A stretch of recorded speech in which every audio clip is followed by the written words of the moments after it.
তো হ্যালো সবাইকে, এর আগের ভিডিওতে আমি তোমাদের মাধ্যমিক 2025-এর যে সালের কোশ্চেনটা রয়েছে অঙ্কের, তার পার্ট 3টা করেছিলাম। যে পার্ট 3তে তোমাদের 4 নম্বর পর্যন্ত সলভ করেছিলাম। আজকে বড় কোশ্চেনগুলো থেকে স্টার্ট করব। তো চলো দেখে নেওয়া যাক। তো কি বলেছে 5-এর 1 নাম্বারটা? বলেছে কোনো যৌথ ব্যবসায়ে সমর ও মহিমের প্রত্যেকের মূলধন 20,000 টাকা। 6 মাস পরে সমর আরও 5,000 টাকা দিল, কিন্তু মহিম 5,000 টাকা তুলে নিল। যদি বৎসরান্তে অর্থাৎ বছরের শেষে 32,000 টাকা লাভ হয়ে থাকে, তবে তাদের প্রত্যেকের লাভ্যাংশ নির্ণয় করি। তো ঠিক আছে, তো বলেছে যে কোনো একটা বিজনেস স্টার্ট করেছে হয়তো, সেই ব্যবসাতে নাকি সমর আর মহিম প্রত্যেকেই কত টাকা করে দিয়েছে, 20,000 টাকা করে দিয়েছে। ঠিক আছে, তারপরে বলেছে নাকি 6 মাস পরে, মানে এই 20,000 টাকা অলরেডি সমরের 6 মাস খেটে গেল। ঠিক আছে, তারপরে 6 মাস পর নাকি 5,000 টাকা কি করেছে সমর আরো জমা করেছে। তার মানে যদি জানুয়ারি মাসের প্রথমের দিকে যদি দেওয়া মানে ব্যবসাটা স্টার্ট করে, তাহলে জুন মাস পর্যন্ত 6,000 টাকা খেটে গেছে। তারপরের মাস থেকে অর্থাৎ জুলাই মাস থেকে 5,000 টাকা এক্সট্রা দিয়ে দিয়েছে, মানে হয়ে গেছে এখন সমরের কত, তাহলে 25,000 টাকা। ঠিক আছে, তারপরে বলেছে কিন্তু মহিম 5,000 টাকা তুলে নিয়েছে। তার মানে মহিম কি করেছিল, মহিমও জানুয়ারিতে 20,000 টাকা দিয়েছিল, কিন্তু জুন মাস পর্যন্ত 6 মাস খাটে যাবার পর যেই জুলাই মাস এসছে মানে ফার্স্ট উইকের দিকে, তখন সে ওই 20,000 টাকা থেকে নাকি 5,000 টাকা তুলে নিয়েছে। অর্থাৎ তার কাছে হয়ে গেছে কত এখন, 15,000 টাকা। ঠিক আছে, তারপরে বলেছে যদি বৎসরান্তে 32,000 টাকা লাভ হয়, মানে বছরের শেষে গিয়ে দেখছে তারা মোট লাভ 32,000 টাকা তাদের, তবে তাদের প্রত্যেকের লাভ্যাংশ কত, অর্থাৎ কে কত, সমর কত লাভ পাবে আর মহিম কত লাভ পাবে, সেটা আমাকে বের করতে হবে। ঠিক আছে, তো দেখে নিচ্ছি কি করেছি। তো আগে লিখলাম যে 1 মাসের হিসাবে সমর আর মহিমের মূলধনের অনুপাত, অর্থাৎ যেহেতু তারা টাকাটা কমপ্লিট 1 বছরের জন্য রাখেনি, ঠিক আছে, তাহলে অনুপাতটা কিরকম করে লিখি আমরা, 1 মাসের হিসাবে যদি লিখি, তার মানে 20,000 টাকা সমর কতদিন দিয়েছিল, প্রথমে যদি জানুয়ারি মাসে দিয়ে থাকে অর্থাৎ 6 মাস খেটে গেছিল, তাহলে 20,000 টাকা ইন্টু 6 দিয়ে দিলাম, প্লাস তারপরে 6 মাসের পর থেকে যেই 7 মাস পড়েছে তখন কি করে দিয়েছে সে 5,000 টাকা আরো এক্সট্রা জমা করে দিয়েছে, অর্থাৎ হয়ে গেছে 25,000 টাকা। এই 25,000 টাকা আর কতদিন খাটবে বছর শেষ হতে, 6 মাস তো অলরেডি খেটে গেল, তাহলে বছর শেষ হতে আর বাকি থাকে কত, 6 মাস, তাহলে এই টাকাটা খাটলো আরো 6 মাস, তার মানে সমরের অনুপাত হয়ে গেল এটা। এবার মহিমেরটা বের করছি। মহিম কি করেছিল, 20,000 টাকা সেও দিয়েছিল, আর এই 20,000 টাকাও তার কতদিন খেটে গেছে, অলরেডি 6 মাস। তারপরে নাকি 20,000 টাকা থেকে কি করেছে সে, 20,000 টাকা থেকে সে 5,000 টাকা তুলে নিয়েছে, তার মানে মাইনাস 5,000 টাকা। তার মানে ওই যে বাকি 15,000 টাকা থাকলো, সেটাও আর কতদিন খাটবে, অর্থাৎ কত মাস খাটবে, বাকি থাকে 6 মাস, তাহলে 6, তাহলে এটা হয়ে গেল আমাদের সমর আর মহিমের মূলধনের অনুপাতটা। তো এটাকে সিম্পলিফাই করলে আসবে আমাদের 1,20,000 প্লাস 25,000, 25,000-এর সাথে 6 গুণ, মানে 1,50,000 ইজ টু, এটা আসবে 1,20,000, আর 20,000 থেকে 5,000 বাদ, অর্থাৎ 15,000, 15,000 সাথে 6 গুণ, অর্থাৎ 90,000। তার মানে এই দুটো যোগ আর এই দুটো যোগ আছে ইস্টু দিয়ে, তাহলে যোগ করে আসছে 2,70,000 ইজ টু, এটা আসছে 2,10,000। তো এবার বোথ সাইড থেকে 4টা জিরো কেটে যাচ্ছে, তাহলে থাকছে কি 27:21, তাহলে 3 দিয়ে কাটলে 9:7, তার মানে তাদের মূলধনের অনুপাত হয়ে যাচ্ছে এখন আমাদের 9:7।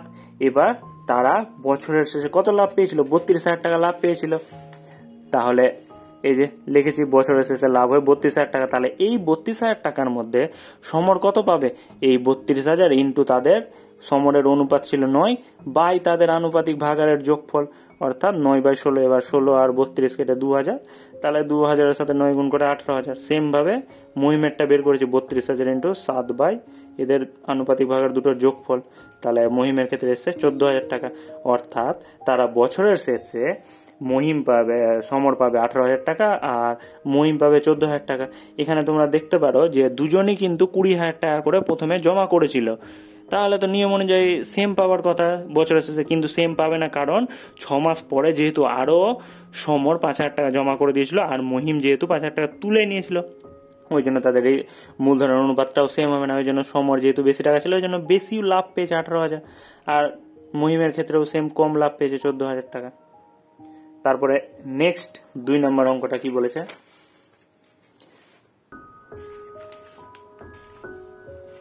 বলেছে 21,866 টাকাকে এমন দুটি অংশে ভাগ করো, ঠিক আছে, যাতে প্রথম অংশের 3 বছরের সমূল চক্রবৃদ্ধি দ্বিতীয় অংশের 5 বছরের সমূল চক্রবৃদ্ধির সমান হয়, যেখানে বার্ষিক চক্রবৃদ্ধি সুদের হার 5%।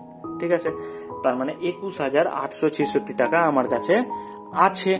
এবার এই 21,000, তার মানে এই 21,866 টাকাটা আমার কাছে 21,866 টাকা আছে। এবার একে আমাকে এমন ভাবে ভাগ করতে বলেছে, দুটি অংশে ভাগ করে, যাতে প্রথম অংশের 3 বছরের সময়, আচ্ছা এমন অংশে ভাগ করে ধরে নিলাম প্রথম অংশ এক্স, তাহলে বাকি যেটা থাকবে সেটাই দ্বিতীয় অংশে থাকবে, অর্থাৎ বাকি বলতে 21,866 থেকে এক্স বাদ দিয়ে দিলে এটা হয়ে যাচ্ছে টাকা, যদি প্রথম ক্ষেত্রে আর দ্বিতীয় ক্ষেত্রে টাকা। এবার দুদিকের ক্ষেত্রে এই প্রিন্সিপাল পেয়ে গেলাম, এর ক্ষেত্রে প্রিন্সিপাল এটা আর এর ক্ষেত্রে প্রিন্সিপাল এটা।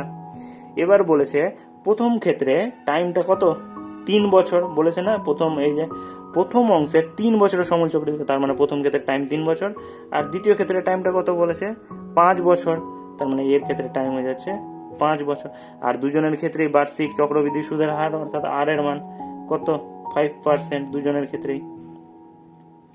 তাহলে বলেছে এর যা সমূল চক্রবৃদ্ধি হবে প্রথম অংশের, দ্বিতীয় অংশেরও সমূল চক্রবৃদ্ধিটা কি হবে নাকি সমান হয়ে যাবে। অর্থাৎ এর ক্ষেত্রে সমূল চক্রবৃদ্ধির আমরা ফর্মুলা কি জানি, P into 1 plus R by 100 to the power n হয়। তাহলে পি এর ভ্যালু কত আছে এক্স, 1 প্লাস আর, আর বলতে 5/100 to the power n, n বলতে কত আছে 3, আর এদিক থেকেও same P into 1 plus R by 100 to the power n. তাহলে এর ক্ষেত্রে প্রিন্সিপাল আছে 21,866 মাইনাস এক্স, তাহলে 1 প্লাস 5/100 টু দি পাওয়ার 5। প্রশ্ন অনুসারে এটা আর এটা কি বলে দিয়েছে আমাকে, সমান বলে দিয়েছে। তাহলে প্রশ্ন অনুসারে এই দুটো সমান করব, দেন ওখান থেকে এক্স এর ভ্যালুটা বের করে নিব। তাহলে যে এক্স এর ভ্যালুটা বের হয়ে যাবে, তার মানে এক্স এর ভ্যালু বলতে প্রথম অংশে কত টাকা রেখেছিল, আর যেটা পাবো এক্স এর ভ্যালু 21,866 থেকে যদি বাদ দিয়ে দিই, তাহলে দ্বিতীয় অংশে ওই টাকাটা রেখেছিল। ঠিক আছে, তাহলে আমি লিখেছি এই যে প্রশ্নানুসারে x 1 plus 5/100 to the power n সমান এটা। তাহলে এবার বোথ সাইড থেকে আমি দেখতে পাচ্ছি 1 প্লাস 5/100, এইদিকে 1 প্লাস 5/100 কটা আছে, 5টা আছে, এদিকে 3টা আছে, তাহলে এই সাইডে 3টা এই সাইডে 3টা কেটে যাবে, অর্থাৎ এই সাইডে আমাদের পড়ে থাকবে 2, তাহলে 2 করেছি। আর যেটা যেরকম এই সাইডে কি পড়ে থাকে, তাহলে এক্স, আর এটা থাকলো, আর এটা কেটে হয়ে গেল আমাদের 2 সূচক থেকে। তাহলে এখান থেকে এবার লসাগু করেছি, কাটাকাটি করেছি, 5 আর 100 20 হয়েছে, তারপর লসাগু করে এসে 21/20 তার স্কোয়ার আছে দিলাম। তারপরের লাইনে এই দুটো যেরকম ছিল রেখেছি, 21 এর স্কোয়ার 441 আর 20 এর স্কোয়ার 400 করেছি। তারপরে করেছি কোনাকুনি গুণ, অর্থাৎ এক্স এর সাথে 400 গুণ, তাহলে চলে আসছে 400x, আর 441 এর সাথে এই যে উপরের পার্টটা গুণ, তাহলে চলে আসছে আমাদের 21,866 ইন্টু 441 মাইনাস 441। এবার এক্স গুলোকে এক সাইডে টেনেছি আর এই দুটোকে লিখে রেখেছি, তাহলে এক্স গুলোকে আনার ফলে এই দুটো যোগ হয়ে যাচ্ছে, তাহলে হয়ে যাচ্ছে যোগ করে 841, আর এদিকে যেটা আছে এবার 841 গুণ হয়ে আছে, এই সাইডে গেল ভাগ, দেন কাটাকাটি করে আমাদের অ্যান্সার এক্স এর মান এসছে 11,446। অর্থাৎ এক্স বলতে আমরা কি ধরেছিলাম, প্রথম অংশে কত টাকা রেখেছিল সে, তার মানে প্রথম অংশে কত টাকা রেখেছিল 11,466 টাকা রেখেছিল।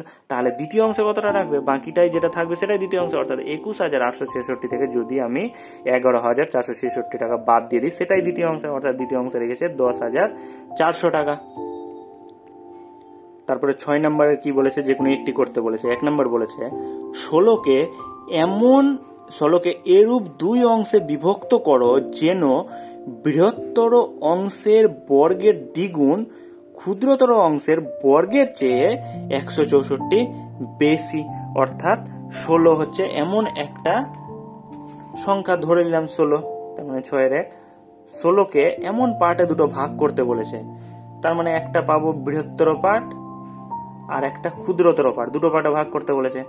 তাহলে বৃহত্তর পার্টটা যা হবে, ধরে নিলাম x, তাহলে ক্ষুদ্রতর পার্টটা কি হয়ে যাবে 16 মাইনাস x, মানে বাকি যেটা থাকবে সেটাই ছোট হবে। ঠিক আছে, তার মানে বৃহত্তর পার্ট যদি আমার 12 ধরি, তাহলে ক্ষুদ্রতর পার্ট কত হবে 16 থেকে 12 বাদ, অর্থাৎ 4 হয়ে যাবে, এরকম টাইপের। তো ধরে নিলাম বৃহত্তর পার্ট x আর ক্ষুদ্রতর পার্ট 16 মাইনাস x। এবার প্রশ্নানুসারে আমাকে কি বলেছে, প্রশ্নানুসারে আমাকে বলেছে যে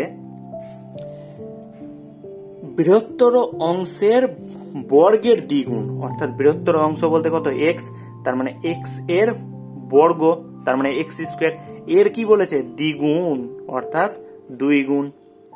এটা নাকি কি হবে ক্ষুদ্রতর অংশের, অর্থাৎ ক্ষুদ্রতর বলতে এইটা, এর ক্ষুদ্রতর অংশের বর্গের, তার মানে ক্ষুদ্রতর অংশের বর্গ বলতে 16 মাইনাস x তার স্কয়ার, ক্ষুদ্রতর অংশের বর্গ লিখেছিলাম, বর্গের চেয়ে 164 নাকি বেশি, অর্থাৎ প্লাস 164। এই দুটো কি পরস্পর সমান। এবার এখান থেকে আমরা সমাধান করে x এর মানটা পেয়ে যাব। তাহলে x এর মানটা পেয়ে গেলে বলে দেবো বৃহত্তর অংশ এটা, আর ক্ষুদ্রতর অংশ x এর মান যেটা হবে 16 থেকে বাদ দিয়ে দেবো। তাহলে করেছি ওটাই, দেখো 2x স্কয়ার সমান 16 মাইনাস x তার whole square plus 164, then 2x square রেখেছি। এবার এটা a মাইনাস b হোল স্কয়ারের ফর্মুলা বসিয়েছি, a square minus 2ab plus b square plus 164। এবার সবগুলো সংখ্যাকে এক সাইডে টেনেছি, অর্থাৎ ডান দিকের যতগুলো ডিজিট আছে সবটাকে বাম দিকে টেনে দিয়েছি, তাহলে সব চিহ্ন চেঞ্জ হয়ে যাবে আর এই সাইডে থাকবে 0 হয়ে। তাহলে 2x স্কয়ার থেকে x স্কয়ার বাদ x স্কয়ার, তারপরে 32x আর 16 স্কয়ার থেকে 164 বাদ। ঠিক আছে, তার মানে এই দুটো সিম্পলিফাই করে আসছে আমাদের, দুটোই যেহেতু মাইনাস তাহলে প্লাস করতে হবে, 420 ইকুয়াল টু 0। তার মানে এটা একটা দ্বিঘাত সমীকরণ আসলো, অর্থাৎ 420কে ভেঙে মাইনাস করে আমাকে কত মিলাতে হবে 32, তাহলে ভেঙেছি, এখান থেকে পেয়েছি আমি 42 থেকে 10 বাদ দিলেই 32 চলে আসছে দ্বিঘাতটা। তারপরে যেরকম সিম্পলিফাই করে আমার x এর ভ্যালুটা একবার এসছে x প্লাস 42 আর একটা এসছে x মাইনাস 10 সমান 0। তার মানে যেহেতু দুটো রাশির গুণফল 0, তার মানে মাস্ট একটা 0 হতেই হবে যে কোনো একটা রাশি, তাহলে হয় x প্লাস 42 ইকুয়াল টু 0 অথবা x মাইনাস 10 ইকুয়াল টু 0। তাহলে এখান থেকে x এর ভ্যালু কি চলে আসছে, ওই সাইডে গেলে মাইনাস 42, কিন্তু মাইনাসটা হতে পারে কি, মাইনাসটা হতে পারে না যেহেতু একটা বর্গ একটা সংখ্যা, তাহলে ওই জন্য x এর মানটা আমার এখান থেকে পেয়ে যাচ্ছি 10। তার মানে বৃহত্তর অংশ বলতে আমি x ধরেছিলাম, তাহলে মানে x এর মান পেয়ে গেলাম 10, আর ক্ষুদ্রতর মান 16 থেকে 10 বাদ, অর্থাৎ 6 হয়ে যাচ্ছে আমাদের সঠিক অ্যান্সারটা। তারপরে 6 এর 2 নম্বর সমাধান করি বলেছে x plus 3 by x minus 3 plus x minus 3 by x plus 3 সমান 2/1/2, যেখানে x এর মানটা মাইনাস 3 আর 3 হতে পারে না। কারণ হচ্ছে সাপোজ ধরে নিলাম আমি x এর মান 3 হয়ে যাচ্ছে, তাহলে যদি আমি এখানে x এর ভ্যালুতে পুট করি জায়গায়, তাহলে কি হয়ে যাচ্ছে নিচের সংখ্যা 3 মাইনাস 3, অর্থাৎ নিচে ডিনোমিনেটরটা আমাদের 0 চলে আসছে না। তার মানে কোনো সংখ্যার যদি ডিনোমিনেটর 0 চলে আসে তাহলে তার ভ্যালুটা আমরা অসংজ্ঞাত বা ইনফিনিটি বলি। ঠিক আছে, এর ভ্যালুটা কি পার্টিকুলার ভাবে আমি বলতে পারবো না। ঠিক আছে, ওই জন্য আমাকে এখানে ব্র্যাকেটে দিয়ে দিয়েছে যে x এর মান 3 আর মাইনাস 3 হতে পারে না, কারণ মাইনাস 3টা দিয়েছে এর জন্য। ঠিক আছে, মানে x এর মান এই দুটো আসবে না কোনোদিন। তাহলে লিখলাম যেটা দিয়েছে। এবার দেখতে পাচ্ছি এই ডিজিটটা যা আছে এটা তার উল্টোটা আছে একদম। ঠিক আছে, তার মানে এইটা সমান আমি a ধরে নিলাম, তাহলে এটা সমান যেহেতু এর উল্টোটা মানে x প্লাস 3 বাই নিচে x মাইনাস 3 আছে মানে 1/a, তাহলে হয়ে যাবে। তাহলে এখান থেকে লসাগু করে আসছে আমাদের a square plus 1 by a হচ্ছে লসাগু সমান 5/2। তারপরে এখান থেকে 2 কোনাকুনি গুণ করেছি, 2a স্কয়ার প্লাস 2 সমান 5a। দেন সবটাকে এক সাইডে এনেছি, দ্বিঘাত সমীকরণ এসছে একটা। তাহলে দ্বিঘাত সমীকরণ কি, 2 দিয়ে গুণ করবো আগে 4, এবার প্লাস আছে অর্থাৎ 4কে ভেঙে প্লাস করে আমাকে 5 মিলাতে হবে, অর্থাৎ 4 প্লাস 1 করলে হয়ে যাবে।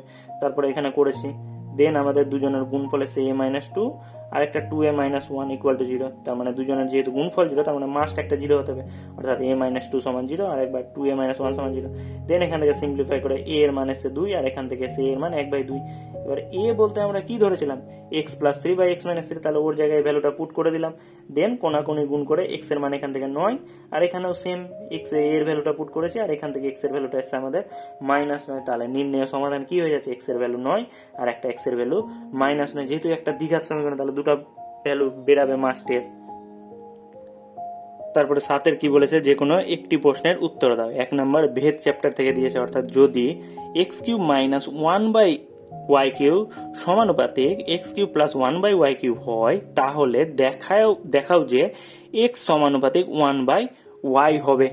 তো ঠিক আছে, আগে লিখলাম, তাহলে x³ মাইনাস 1/y³ সমানুপাতিক x³ প্লাস 1/y³। তাহলে এটা যেহেতু সমানুপাতিক চিহ্নটা যদি তুলি, তাহলে একটা সমান আর একটা ধ্রুবক কে আসে, তাহলে ওটাই লিখেছি। এই কেটাকে বলি আমরা ভেদ ধ্রুবক, আর এর মানটা 0 হওয়া চলে না। তাহলে লিখলাম, তাহলে এবার ব্র্যাকেটটা তুলেছি x³ মাইনাস 1/x³ সমান k x³ মানে গুণ করে দিয়েছি, তাহলে k বাই y³। এবার x³ গুলোকে এক সাইডে টেনেছি, অর্থাৎ k x³ কে এই সাইডে টানলে কি হয়ে যাচ্ছে, x³ মাইনাস k x³। আর এই সাইডে কি পড়েছিল, k বাই y³ পড়েছিল, আর এইটা মাইনাস হয়েছিল, ওই সাইডে গেলে কি হয়ে যাবে, প্লাস। তাহলে লিখেছি। এবার এইটুকুটা থেকে x³ কমন যাচ্ছে, তাহলে কমন নিয়ে 1 মাইনাস k, আর এখান থেকে 1/y³ কমন যাচ্ছে, তাহলে এখানেতে পড়ে থাকছে 1 প্লাস k। তাহলে x³ সমান, এইদিকে দেখছি 1 মাইনাস k যেহেতু গুণ হয়ে আছে, তাহলে এই সাইডে আসলে ভাগ হয়ে যাবে, আর এটা যেরকম ছিল। তার মানে x³ সমান 1 plus k by 1 minus k। এটাও কি একটা ধ্রুবক রাশি, তার মানে এটাকে একটা আমি নতুন একটা ধ্রুবক নাম দিয়ে দিলাম, k ড্যাশ ব্র্যাকেটে লিখে দিয়েছি, অর্থাৎ k ড্যাশ ইন্টু 1/y। এবার যদি আমি বোথ সাইডে কিউব রুট করে দিই, তার মানে এই কিউবটা কেটে যাবে, তারপরে a আসবে 3 দিয়ে কিউব রুট k ড্যাশ, আর এটা কিউবটা কেটে যাবে। তার মানে আরেকটা যেটা নতুন ধ্রুবক আসলো, সেটাকে লিখে দিলাম k ডাবল ড্যাশ। তার মানে এবার যদি আমি রিভার্স প্রসেসে যাই, তাহলে x সমান k 1/y এসছে। যদি একে যদি আমি সমানুপাতিকে নিয়ে আসি, তাহলে এটা সমানটা উঠে যাবে, আর এটা ধ্রুবকটা উঠে একটা সমানুপাতিক চিহ্ন, অর্থাৎ x সমানুপাতিক 1/y। এটাই আমাকে প্রমাণ করতে বলেছে। তারপরে 2 নাম্বারটা তোমাদের করণী থেকে দিয়েছে, যদি x সমান 4√15 বাই √5 প্লাস √3 হয়, তবে x plus √20 by x minus √20 plus x plus √12 by x minus √12 এর মান নির্ণয় করো। তো আগে লিখলাম x সমান যেটা দিয়ে দিয়েছে, তাহলে এখানে আমি কোশ্চিনটা দেখবো। আগে দেখছি এইদিকে আছে একটা x প্লাস √20 সাথে বাই x মাইনাস, অর্থাৎ √20 যুক্ত, আরেকটাতে দেখছি √12 যুক্ত পদ আছে। তার মানে এইখান থেকে আমি কোনো একটা টার্মকে ভেঙে √20 আর একদিকে √12 নিয়ে আসবো। তাহলে x সমান লিখলাম 4√15 ছিল, 4√15কে আমি ভেঙে লিখেছি 2√5 ইন্টু 2√3, অর্থাৎ 2 আর 2 গুণ করে 4, আর √√ গুণ হয়, অর্থাৎ 5 এর সাথে 3 গুণ করে 15, একই জিনিস। তারপরে এবার x বাই 2√5কে আমি এদিকে গুণ হয়েছিল, এই সাইডে আসলে ভাগ করেছি, আর এই সাইডে কি পড়ে থাকছে 2√3 বাই √5 প্লাস √3। এবার আমি x বাই 2√5 আছে, একে আমি ভাবতে পারি 2টা বাইরে আছে, যদি ভিতরে যায় তাহলে কি হয়ে যাবে, 4 হয়ে যাবে, তাহলে 4 ইন্টু 5, আর এটা যেরকম ছিল লিখেছি। তার মানে x বাই কি পেয়ে যাচ্ছি, 4 ইন্টু 5 করলে 20, অর্থাৎ আমি এই টার্মটা টানার জন্য আমি এটা করেছি। তাহলে x বাই 20, আর এদিকে যেটা ছিল। এবার আমি বোথ সাইডে উপর নিচে কি প্রক্রিয়া লিখেছি, যোগ ভাগ প্রক্রিয়া। যোগ ভাগ প্রক্রিয়া বলতে উপরেরটা প্লাস নিচেরটা বাই নিচে কি বসে, উপরেরটা মাইনাস নিচেরটা। তাহলে লিখলাম x plus √20 by x minus √20। এদিকেও সেম যোগভাগ প্রক্রিয়া করেছি, তারপরে যোগভাগ প্রক্রিয়া এদিকে যেটা আছে সেটাই রেখেছি, আর এদিকে ব্র্যাকেট তুলেছি, তারপরে এখানে যা ছিল রেখেছি। এবার এই সাইডে সিম্পলিফাই করেছি, ওটা 2√3 আর প্লাস √3 করে 3√3 আর √5 নিচেও সেম। তার মানে এখান থেকে x plus √20 by x minus √20 এর মান পেয়ে যাচ্ছি আমি 3√3 প্লাস √5 বাই 3√3 মাইনাস √5। সেম ভাবে এখান থেকে এবার x plus √2 by x minus √2 টার্মটা বের করব। তার মানে আবার x সমান যেহেতু এটা দিয়ে দিয়েছে ওটাই লিখেছি, তাহলে আবার x সমান 4√15কে লিখেছি 2√5 ইন্টু 2√3। এবার আগের অঙ্কে এইটাকে টেনেছিলাম, এবার এই অঙ্কে 2√3কে আমি টানবো, তাহলে টেনেছি নিচের দিকে, ভাগ হয়ে যাবে, আর এইদিকে যেটা পড়ে থাকলো 2√5 বাই √5 প্লাস √3। এবার 2 ভিতরে গেলে আবার 4 হয়ে যাবে, তাহলে লিখেছি 4 ইন্টু 3, আর এটা যা ছিল, অর্থাৎ x বাই 4 ইন্টু 3 মানে 12, আর নিচে যেটা ছিল সেটা। আবার এই সাইডে যোগ ভাগ প্রক্রিয়া লাগিয়েছি, ঠিক আছে, যোগ ভাগ প্রক্রিয়া লাগে, তাহলে x প্লাস 12 বা x মাইনাস 12, এদিকেও সেম। তারপরে এখান থেকে ব্র্যাকেট তুলেছি, ব্র্যাকেট তুলে সিম্পলিফাই করে টোরে এখানে এসছে আমাদের 3√5 প্লাস √3 বাই √5 মাইনাস √3। এবার x প্লাস √12 আর x মাইনাস √12 এর মান পেয়ে গেলাম, অর্থাৎ এইটা পেয়ে গেলাম, আর এইটার মান আগেরটা থেকে পেয়ে গেছি। এবার আগেরটা দেখছি নিচে আছে √3 মাইনাস √5, কিন্তু এখানে নিচে চলে এসছে √5 মাইনাস √3, অর্থাৎ একটা মাইনাস যদি কমন নিলি তাহলে চেঞ্জ হয়ে যাবে, একটা মাইনাস কমন নিয়েছি। তাহলে অতএব যেটার মান বের করতে বলেছে সেটা লিখেছি, তারপরে এর ভ্যালু আর এর ভ্যালু দুটো যে বের করলাম সেটা বসিয়ে দিয়েছি, তারপর লসাগু হয়ে যাচ্ছে √3 মাইনাস √5 লসাগু। তারপরে যেরকম সিম্পলিফাই করে উপরে এসে 3√3 প্লাস √5 মাইনাস 3√5 মাইনাস √3। তারপরে এখান থেকে দেখছি আমি সিম্পলিফাই করলে 3√3 থেকে একটা √3 বাদ, অর্থাৎ 2√3, আর মাইনাস 3√5 থেকে প্লাস √5 অর্থাৎ 2√5, অর্থাৎ দুজনেই কমন, তাহলে 2 কমন নিয়েছে। এবার উপর নিচে দেখছি সেম টার্ম আছে, কেটে যাচ্ছে, তাহলে অ্যান্সার চলে আসছে আমাদের কত, 2। তো ঠিক আছে, আজকে এইটুকুই। নেক্সট আমরা পার্ট 5-এ তোমাদের 8 নাম্বার থেকে যে কোশ্চেনগুলো আছে সেগুলো ধীরে ধীরে সলভ করবো।